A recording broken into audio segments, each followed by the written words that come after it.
श्री शिवाय नमस्तु भयम। दोस्तों, जैसा कि आप सभी लोग जानते हैं कि 10 फरवरी 2026 मंगलवार के दिन यहाँ पर फाल्गुन महीने की कृष्ण पक्ष अष्टमी तिथि पड़ रही है। दोस्तों, ये वह तिथि है जो फाल्गुन महीने में पड़ने वाली सबसे बड़ी तिथि है, क्योंकि ये फाल्गुन महीने में पड़ रहा है जिसका बहुत ही बड़ा और विशेष महत्व होता है। और ऐसा दिन पूरे साल में सिर्फ एक ही बार आता है। और दोस्तों, आप सभी लोग जानते हो कि फाल्गुन मंगलवार अष्टमी तिथि का अगर सबसे बड़ा कोई उपाय है तो वो 5 तुलसी पत्तों वाला उपाय। तो दोस्तों, इस 5 फाल्गुन माह के मंगलवार अष्टमी तिथि के दिन आप लोगों को इस 5 तुलसी पत्तों वाला उपाय को जरूर करना है। बहुत सारे लोग होंगे जिन लोगों ने इस उपाय को ना किया हो, मतलब पूरा साल निकल गया और उन्होंने किसी भी दिन इस 5 तुलसी पत्तों वाला उपाय को ना किया हो। पर दोस्तों, आपके पास एक आखिरी मौका बचा हुआ है, जो कि 10 फरवरी 2026 फाल्गुन महीने का मंगलवार अष्टमी तिथि के दिन। तो इस दिन आप लोगों को इस वाले उपाय को जरूर कर लेना है, भले ही आपने पूरे साल भर अभी तक इस उपाय को ना किया हो। पर अगर आपने इस फाल्गुन महीने के मंगलवार अष्टमी तिथि के दिन अगर इस वाले उपाय को कर लिया तो आपको इस उपाय को करने का वो फल मिलेगा जिसकी आपने कभी कल्पना भी नहीं करी होगी। इसीलिए आप लोग इस वाले उपाय को एक बार जरूर कर लेना, ताकि आप लोगों के हाथ से यह मौका न जा सके और आपको इस उपाय को करने का फल मिल सके।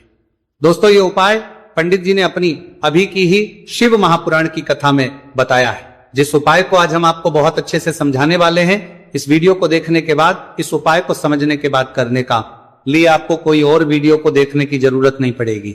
तो चलिए दोस्तों, उपाय को शुरू करते हैं। देखिए, यह फाल्गुन महीने के अष्टमी तिथि के दिन यह इतना खास होता है, इतना महत्वपूर्ण होता है।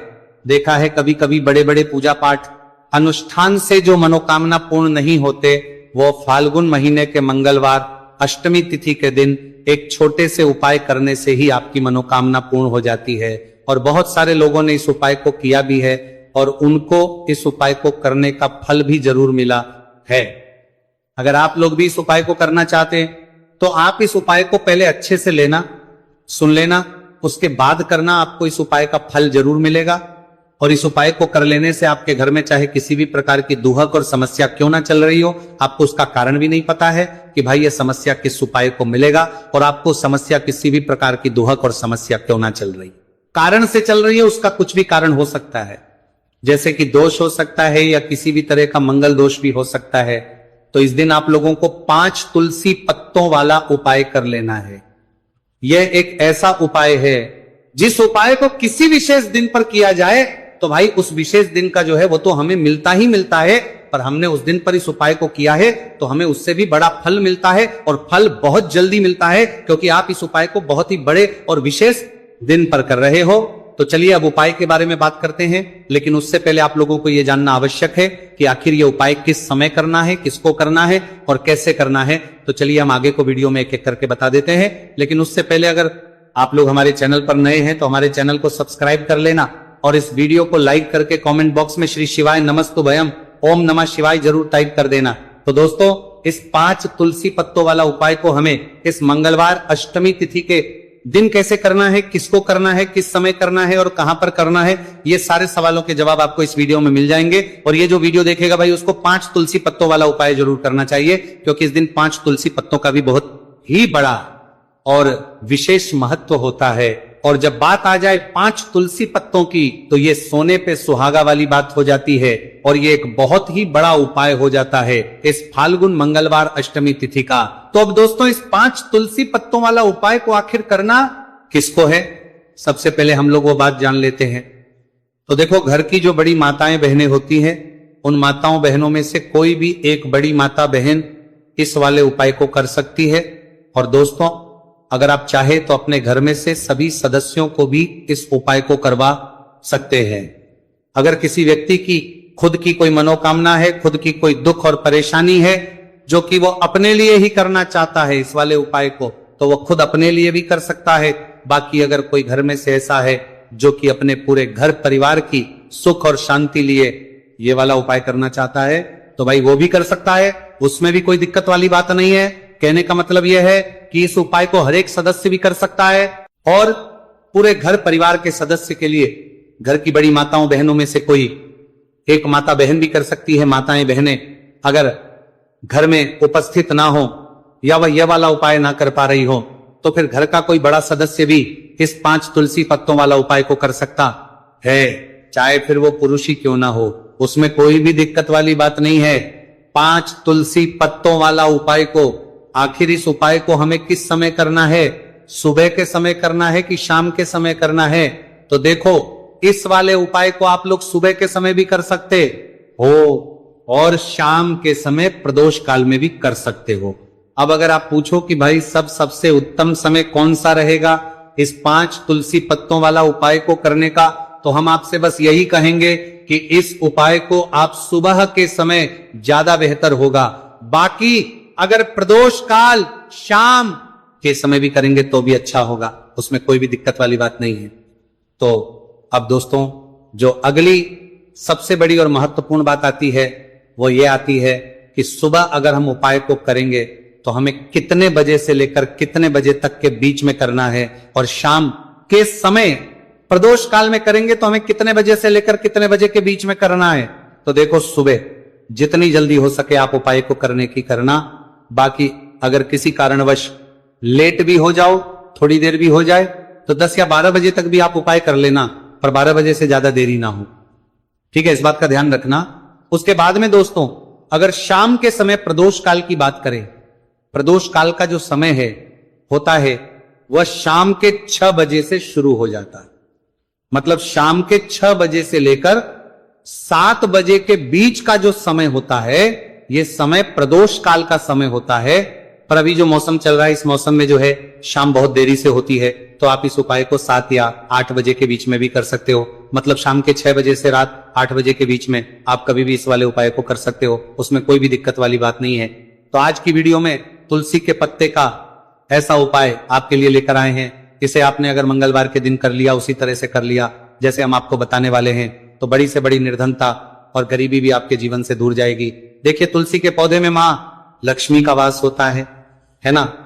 तुलसी का पौधा श्री हरि विष्णु को सबसे प्रिय है, और तुलसी का पौधा आपके जीवन की निर्धनता और गरीबी को बहुत तेजी के साथ दूर कर देता है। इसी के साथ आप सभी को यह बात पता भी होगी कि जो मंगलवार का दिन है, कर्ज से जुड़े जितने भी आपके जीवन में कष्ट है, कर्ज को लेकर जो भी आपके जीवन में समस्याएं हैं, उन्हें अगर आप अपने से जल्दी दूर करना चाहते हैं तो हमेशा आपको मंगलवार का दिन चुनना है। मंगलवार के दिन उपाय करने हैं हनुमान जी से जुड़े हुए, और उसमें अगर आपने तुलसी के पत्ते से जुड़ा हुआ उपाय कर लिया तो ये और भी उत्तम होता है। चलिए बात कर लेते हैं कि वो कौन सा पहला उपाय है जो आपको विशेषकर मंगलवार अष्टमी तिथि के दिन करना है। तुलसी के 5 पत्तों से तो देखिए उपाय आपको बताए, उससे पहले आपको बता दें कि हनुमान जी को संकट मोचन बजरंगबली को तुलसी बेहद प्रिय होती है, और जब भी आप तुलसी का उपाय करते हैं तो वो बहुत जल्दी आपसे प्रसन्न हो जाते हैं। तो उपाय को करने के लिए आपको तुलसी के 5 पत्ते ले लेने हैं। अब तुलसी के 5 पत्तों के ऊपर आपको भगवान राम का नाम लिखना है। सिंदूर जो होता है, सिंदूर आप थोड़ा सा लें। बजरंगबली के मंदिर में आपने देखा होगा जो सिंदूर चढ़ता है, वही सिंदूर आपको लेना है, और राम भगवान का नाम आपको तुलसी के 5 पत्तों के ऊपर लिख देना है। अब आपको क्या करना है, ये 5 पत्ते आपको हनुमान जी को अर्पित करने हैं। आपके घर के आसपास जहां भी हनुमान जी का मंदिर हो वहां पर आप जाएं और तुलसी के 5 पत्ते आप उन्हें अर्पित करें, और एक दीपक आप लेकर जाएं। ठीक है ना। दीपक यहां पर आप चमेली के तेल का भी ले सकते हैं, सरसों के तेल का भी ले सकते हैं। कोई भी एक दीपक लेकर जाए और तुलसी के 5 पत्ते लेकर जाए जिसके ऊपर आपने भगवान राम का नाम लिखा है। तो देखिए, पहली चीज कि तुलसी का जो पत्ता होता है ये श्री हरि को बहुत प्रिय है। दूसरी चीज कि हनुमान जी को बहुत प्रिय है। तुलसी के जो पत्ते होते हैं, तुलसी से जुड़े जो उपाय होते हैं, ये आपके जीवन की निर्धनता और जितनी भी कर्जे से जुड़ी समस्याएं होती हैं उन्हें दूर करते हैं। तो तुलसी के 5 पत्ते आपको अर्पित करने हैं। और जो दीपक आप लेकर के गए हैं, चाहे चमेली के तेल का आपने लिया है, सरसों के तेल का आपने लिया है, वो आपको हनुमान जी की मूर्ति या फिर प्रतिमा के सामने आपको लगाना है, और यहां पर आपको भगवान राम का नाम लेना है। उनके नाम का आपको जाप करना है। कितनी बार करना है? 21 बार। देखिए, भगवान राम का नाम हनुमान जी को सबसे प्रिय है। दूसरी चीज, अगर आपने वही नाम तुलसी के पत्तों पर लिख दिया तो ये और भी उत्तम हो जाता है उपाय।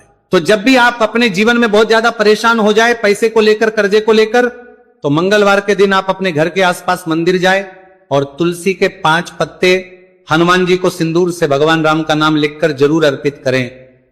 ऐसी कोई भी इच्छा, ऐसी कोई भी विश, ऐसी कोई भी मनोकामना आपकी नहीं है जिससे हनुमान जी अधूरा रहने दें, आपकी सारी विश को वो पूरा कर देते हैं। तो देखिए, पहले उपाय की बात कर ली, अब जल्दी से बात कर लेते हैं दूसरे उपाय की, जो कि आपको फाल्गुन महीने का मंगलवार अष्टमी तिथि के दिन जरूर करना चाहिए। क्यों करना चाहिए? क्योंकि हनुमान जी इस उपाय को करने बहुत जल्दी प्रसन्न हो जाते हैं। ऐसा आप मान के चलिए कि जो आपको अपने जीवन में चाहिए और आपको कहने की भी जरूरत नहीं पड़ेगी, आपके बिना कहे आपको वो दे देंगे। तो देखिए, आपको क्या करना है, यहां पर आपको लाल फूल लेना है। अब लाल फूल में आप कोई भी फूल ले सकते हैं, गुड़हल का फूल ले सकते हैं, गुलाब का फूल ले सकते हैं, कोई भी एक लाल फूल आपको लेना है। और साथ ही साथ आपको लेना है कोई भी एक भोग जो हनुमान जी को प्रिय है। अब भोग में इमरती आप ले सकते हैं, लड्डू ले सकते हैं। कभी भी आपको दूध से बनी हुई मिठाई हनुमान जी के लिए नहीं लेनी है, यह चीज आपको ध्यान रखना है। तो आप यहां पर इमरती ले लें, 2 इमरती ले लें और एक लाल फूल ले लें। अब ये दोनों चीजें लेकर आपको पहुंचना है हनुमान जी के मंदिर में। अब आपको अर्थी का भोग उन्हें लगाना है और जो आप लाल फूल लेकर के गए हैं वो आपको हनुमान जी के चरणों में अर्पित करना है। देखिए, जब भी आप लाल फूल हनुमान जी को अर्पित करते हैं, साथ ही उनका पसंदीदा भोग उन्हें खिलाते हैं, उन्हें अर्पित करते हैं, तो इससे होता क्या है, हनुमान जी आपसे बहुत जल्दी प्रसन्न हो जाते हैं और आपके बिना कुछ कहे, बिना कुछ मांगे भी आपको वो आपके जीवन में दे देते हैं, जो आपके लिए बहुत उत्तम होता है। बहुत कहते हैं ना कि व्यक्ति के जीवन के लिए सबसे ज्यादा उत्तम क्या है, ये हम नहीं जानते, ये तो सिर्फ भगवान जानते हैं। तो ऐसा आप मान के चलिए कि कभी भी वो आपको वो चीज नहीं देंगे जिससे आपको थोड़ी खुशी मिले, जिससे आपको हमेशा ज्यादा खुशी मिलेगी ना। जो आपके जीवन के लिए सबसे उत्तम होगा वही आपको वह देंगे। तो संकट मोचन बहुत जल्दी अपने भक्तों से प्रसन्न हो जाते हैं। जो लोग उन्हें विशेषकर लाल रंग का एक फूल अर्पित कर देते हैं तो जरूर करें। मंगलवार के दिन इस उपाय का बहुत ही लाभ होता है। जो व्यक्ति करता है, जिसने किया है, उन्हें इसके लाभ पता भी है। तो चलिए जल्दी से बात कर लेते हैं। अब अपने महा उपाय की ओर देखिए। जो महा उपाय आपको बताने जा रहे हैं, इस उपाय को अगर आपने कर लिया तो आपको अपने जीवन में एक चमत्कार देखने को मिलेगा। जो जो चीजें आप सोचेंगे ना कि मेरे जीवन में ये चीज अच्छी हो, ये चीज अच्छी हो, मुझे ये करना है, मुझे ये पाना है, मुझे ये लेना है, सब कुछ आपको आपके जीवन में मिलता चला जाएगा। उपाय क्या है? आपको एक छोटी सी डायरी लेनी है, सिंपल है ना, उसके ऊपर कुछ लिखा हुआ ना हो, छोटी सी, बहुत ज्यादा बड़ी नहीं, आपके पॉकेट में भी आ जाए, इतनी छोटी सी आपको डायरी लेनी है और उसके ऊपर आपको लाल रंग के पेन से भगवान राम का नाम लिखना है। ठीक है ना? अब ऐसा नहीं कि आपको पूरी डायरी एक ही बार में भरनी है। जब भी आपको लगे कि हाँ मेरे पास टाइम है, उस समय आप, ठीक है ना, स्वच्छ हाथों से भगवान रंग पर आप पर राम का उस डायरी के ऊपर नाम लिखेंगे। हर दिन आपको थोड़ा थोड़ा लिखना है। अगर आप हर दिन भी नहीं लिख पाते हैं तो मंगलवार के मंगलवार आप डायरी के अंदर भगवान राम का नाम लिखेंगे। जब वो डायरी पूरी से भर जाएगी, जो छोटी सी डायरी आपने ली है पूरी तरह से भर जाएगी, आपको क्या करना है, इस डायरी को लास्ट वाले दिन, मतलब जब वो पूरी फील हो जाएगी, पूरी भर जाएगी, उसके बाद आपको मंगलवार के दिन इस डायरी को अपने मंदिर में रख देना है, लाल रंग के कपड़े में लपेटकर। और फिर आपको एक बार बजरंग बाण का जो पाठ आता है उसे सुनना है, या फिर उसे पढ़कर आप बोल भी सकते हैं। तो देखिए, बजरंग बाण का पाठ आपको करना है इस दिन एक बार। और फिर आपको क्या करना है, एक आपको हनुमान जी के मंदिर में जाकर लगाना है, या आप अपने घर के मंदिर में भी लगा सकते हैं। इस उपाय को अगर आपने कर लिया तो आपको अपने जीवन में बहुत चमत्कार देखने को मिलेंगे, क्योंकि ये जो आपने डायरी में भगवान राम का नाम लिखा है ना, इससे हनुमान जी इतने प्रसन्न हो जाते हैं, इतने प्रसन्न हो जाते हैं कि उनका जो भक्त होता है, ऐसा आप मान के चलिए कि जिस व्यक्ति ने भगवान राम का नाम ले लिया, हनुमान जी उससे प्रसन्न होते ही होते। तो हनुमान जी इतने प्रसन्न हो जाते हैं कि अपने उस भक्त को बिना कुछ मांगे भी सब कुछ दे देते हैं। जो भक्त कह देता है उसको वो चीज मिलती है। तो देखिए, कुछ भी ऐसी चीज, कोई भी ऐसी विश, कोई भी ऐसी मनोकामना जो बहुत अधूरी है, बहुत लंबे समय से अधूरी है, तो ये डायरी वाला उपाय आप जरूर करें। इसका बहुत ज्यादा लाभ आपको देखने को मिलेगा और आपकी सारी विश को संकट मोचन हनुमान पूरा कर देंगे। तो दोस्तों,